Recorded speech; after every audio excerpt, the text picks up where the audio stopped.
नियंत्रण आपके हाथों में है। महाराज जी, मैं आपसे एक निवेदन करना चाहता हूँ। कहिए। मेरे यहाँ पधार कर मुझे सेवा का अवसर प्रदान करें। ठीक है भक्त मंचक हाजर, हमें आपका निवेदन स्वीकार है। अब हम शीघ्र ही आपके यहाँ पधारेंगे। सहजानंद कृपाल ने रखी वचन की लाज, वचन निभाने आ गए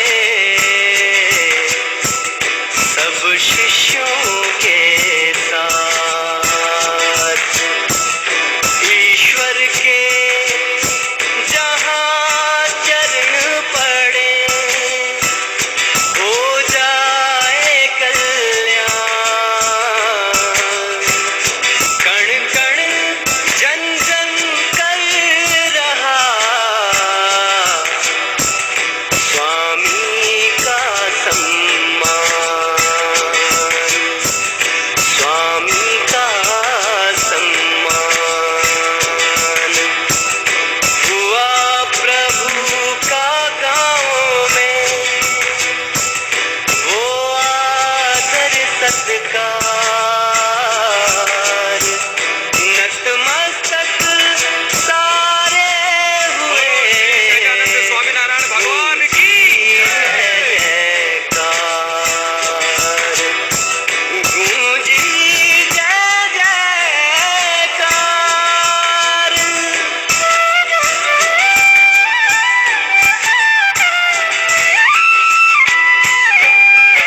बाके बाल गोपाल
पुत्रियों की भक्ति इस कृष्ण मंदिर में हमें वृंदावन का एहसास कराती है और इनकी मधुर भजन की ध्वनि से हमारा ये कृष्ण मंदिर कृष्णमय हो जाता है। इनकी इस निष्काम भक्ति को देखकर ऐसा लगता है जैसे इनका प्रभु से पिछले जन्म का नाता है।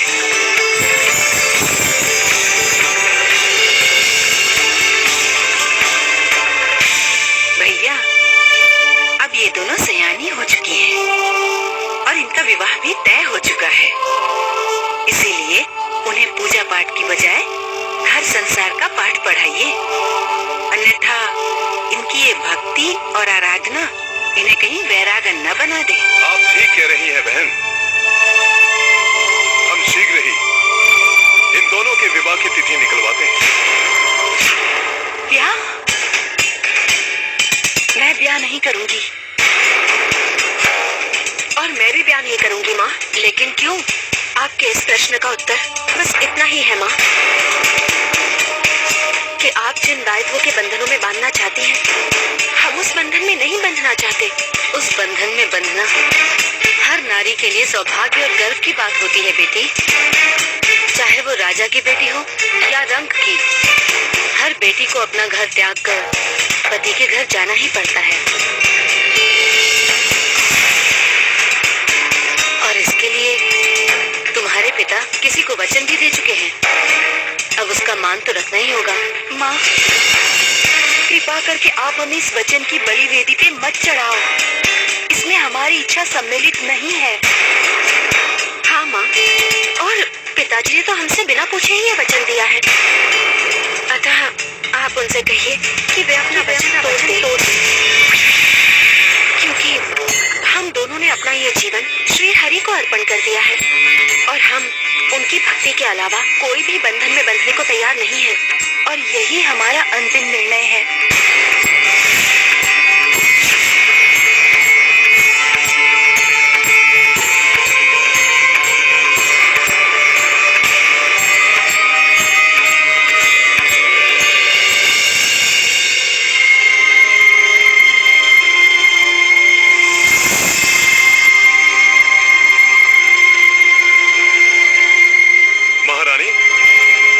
दोनों के लिए एक शुभ समाचार लाए। हमने जया और ललिता के विवाह की तिथि निकलवा ली है। यदि आप दोनों सहमति दें तो हम उनके ससुराल वालों को सूचित कर देते हैं। महाराज, आप हमारी पुत्रियों के ससुराल वालों को संदेशा अवश्य दीजिए, किंतु विवाह का नहीं, विवाह तोड़ने का। ये आप क्या कह रही हैं महारानी? वही जो सत्य है स्वामी। हाँ स्वामी, हमारी पुत्रियां इस विवाह के विरुद्ध हैं। विरुद्ध है? लेकिन क्यों? आप चिंता न करें भाई साहब, उनके विरुद्ध जाने से क्या होता है भाभी? होता तो वही है ना जो माँ बाप और समाज चाहता है। जानती है ना, सदियों से यही परंपरा रही है कि एक न एक दिन बेटियों का विवाह और कन्यादान करके हर माँ बाप को उन्हें विदा करना ही पड़ता है। हाँ ननद जी, किंतु किंतु किंतु मेरी सुनता ही कौन है? अरे, मैंने आप दोनों को कितनी बार समझाया कि बेटियों को इस पूजा पाठ से दूर रखिए। जो हुआ सो हुआ, परंतु अब क्या करें बहन? करना क्या है भाई साहब, उन दोनों पर थोड़ी सख्ती लाइए, पूजा पाठ से उन्हें दूर रखिए। थोड़े ही दिनों में उनकी अकल ठिकाने आ जाएगी। किंतु हम ऐसा कैसे कर सकते हैं ननद जी? यदि आप ऐसा नहीं कर सकती तो ये सब मुझ पर छोड़ दीजिए। आप तो बस ब्याह की तैयारी कीजिए।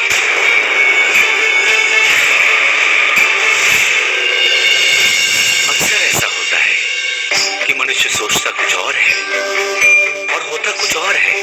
ऐसा इसलिए होता है क्योंकि भगवान ने हर मनुष्य के भाग्य में कब, कहां, क्या घटित होगा, ये सब उसकी नियति में पहले से ही लिख दिया है और उसे न ही कोई मनुष्य मिटा सकता है और न ही वो उसे बदल सकता है। परंतु परंतु ये सब जानते हुए भी कई मनुष्य स्वयं को दूसरों के भाग्य का विधाता समझ लेते हैं और अपने मनमाने ढंग से उनकी तकदीर को बदलने की कोशिश में लग जाते हैं, और वो चाहकर भी ऐसा नहीं कर सकते, क्योंकि वो भगवान नहीं, केवल इंसान है। अतः प्रत्येक मनुष्य को अपने धर्म का पालन करना चाहिए। इसी में सबका कल्याण है।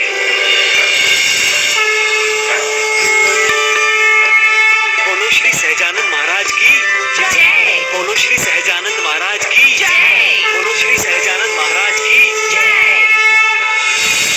बाके बाल गोपाल काना बाके बाल गोपाल, हे सावल नंदलाल कान्हा बाके बाल गोपाल। बंद करो ये भक्ति का पाखंड। तुम दोनों को जितनी पूजा पाठ करनी थी कर चुकी। अब ब्याह की तैयारी करो। हमें ब्याह नहीं करना है बुआ जी। तो क्या जीवन भर अपने मायके की चौखट पर बैठी रहोगी? देखो बेटा, यदि तुम दोनों ने ब्याह नहीं किया तो तुम्हारे पिता एबल खाचर की जग हसाई होगी। उन पर वचन भंग करने का दोष मढ़ा जाएगा। और तो और, यदि उन्होंने तुम दोनों का कन्यादान नहीं किया तो वो पाप के भागी बनेंगे। हर बेटी और बेटे का ये कर्तव्य होता है कि वो अपने माता पिता के वचन का पालन करें। और ये पूजा, ये भक्ति, ये तो तुम विवाह के उपरांत भी कर सकती हो। आपने सही कहा है बुआ जी। परंतु आप ही बताइए बुआ जी, अपनी श्री हरि की भक्ति को छोड़कर हम कैसे किसी और के बंधन में बंध सकती हैं? ये तो उस मनुष्य के साथ भी छलावा होगा जिसकी हम जीवन संगिनी बनेंगी। इससे तो अच्छा यही होगा कि आप उन्हें ये सच्चाई बताकर ये बंधन को जोड़ने से पहले ही तोड़ दें, क्योंकि हमारा जीवन तो अब श्री हरि की भक्ति के लिए समर्पित हो चुका है, जिसे अब तोड़ना संभव नहीं है। लेकिन तुम्हारी पूजा पाठ पर प्रतिबंध लगाना तो संभव है, और ये कार्य हम आज और इसी पल से शुरू करते हैं। याद रहे, जब तक तुम दोनों खुशी खुशी ब्याह के लिए तैयार नहीं हो जाती, ये प्रतिबंध हटने वाला नहीं है। बड़ी आई पुजारिन कहेगी। पंडित जी, इस मंदिर के द्वार पर ताले लगा दो। इसे जंजीरों से जकड़ दो ताकि इसमें कोई परिंदा भी पर न मारने पाए। किंतु बहन जी, आपसे जितना कहा गया है उतना ही कीजिए पंडित जी, अन्यथा आपको भी इस मंदिर में कैद करा देंगे। ध्यान रहे, मेरे आदेश के बिना इस मंदिर के कपाट खोले नहीं जाएंगे। जाइए, निकलिए यहाँ से।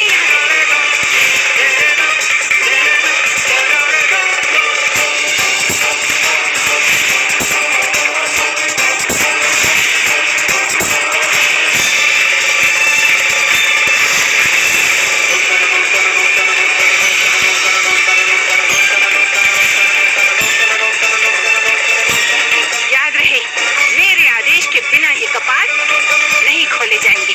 जी बुआ जी।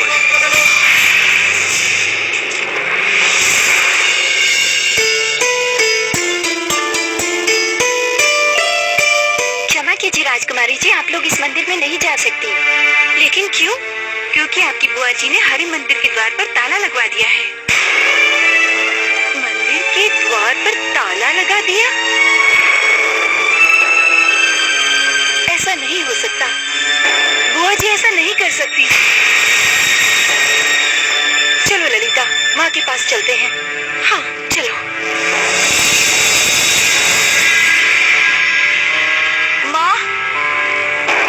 माँ, अब बुआ जी से कहिए कि मंदिर के द्वार खुलवा दे। हमें भगवान को भोग लगाना है। हाँ माँ, आप जानती हैं, जब तक हम भगवान को भोग नहीं लगाते हम भोजन ग्रहण नहीं करते। तुम्हारी इस धमकी का हम पर कोई असर नहीं होने वाला। कान खोलकर सुन लो, मंदिर का द्वार तभी खुलेगा जब तुम दोनों ब्याह के लिए तैयार हो जाओगी। वैसे भी तुम्हें मंदिर जाने की क्या आवश्यकता है?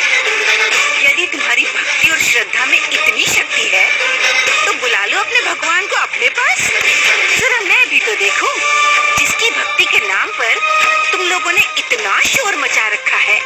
उस श्री हरि को तुम्हारी पुकार सुनाई देती भी है या नहीं? आप हमारी भक्ति की अविरल धारा को बांधने का प्रयास कर रही हैं बुआ जी, किंतु आप कदाचित ये नहीं जानती कि मनुष्य लाख चाहे फिर भी बहती धारा को बांध नहीं सकता। तर्क करने से कोई लाभ ना होगा जया। मैंने कह दिया सो कह दिया। उस मंदिर का ताला उसी दिन खुलेगा जब तुम दोनों डोली में बैठकर इस घर से विदा हो जाओगी। समझी ना तुम दोनों? मनुष्य भी कितना अज्ञानी है। जिसने उसे जन्म दिया वो उसे ही नहीं पहचान पाता है। वो ये नहीं जानता कि ईश्वर का अस्तित्व तो कण-कण में समाहित है। अतः अगर आपकी भक्ति में शक्ति है और सच्ची श्रद्धा है तो ईश्वर आपको कहीं भी किसी भी रूप में दर्शन दे सकते हैं। अतः अपनी आंखें बंद करो और अपने मन मंदिर में उसकी मूर्त देखो। वो सर्वव्यापी है, विशाल है, अनंत है, असीमित है, वो साक्षात है, वो प्रत्यक्ष है। ये संसार उन्हीं की रचना है। वे जब जहां चाहें कहीं भी प्रकट हो सकते हैं, अपने भक्तों को कहीं भी दर्शन दे सकते हैं। वही शक्ति है, वही प्रेम, आस्था, वही विश्वास है। वही इस जगत के पहले और अंतिम सत्य है। इसलिए तो वो हर बंधनों से परे है। परंतु इस जगत में एक ऐसा भी बंधन है जिसके बंधन में यदि एक बार वो बंध जाए तो फिर उससे मुक्त नहीं हो सकते। वो अलौकिक बंधन है भक्ति का। अतः अपने मन को उसकी भक्ति में इतना लीन कर दो कि तुम्हें कण कण में उनका ही स्वरूप दिखाई दे।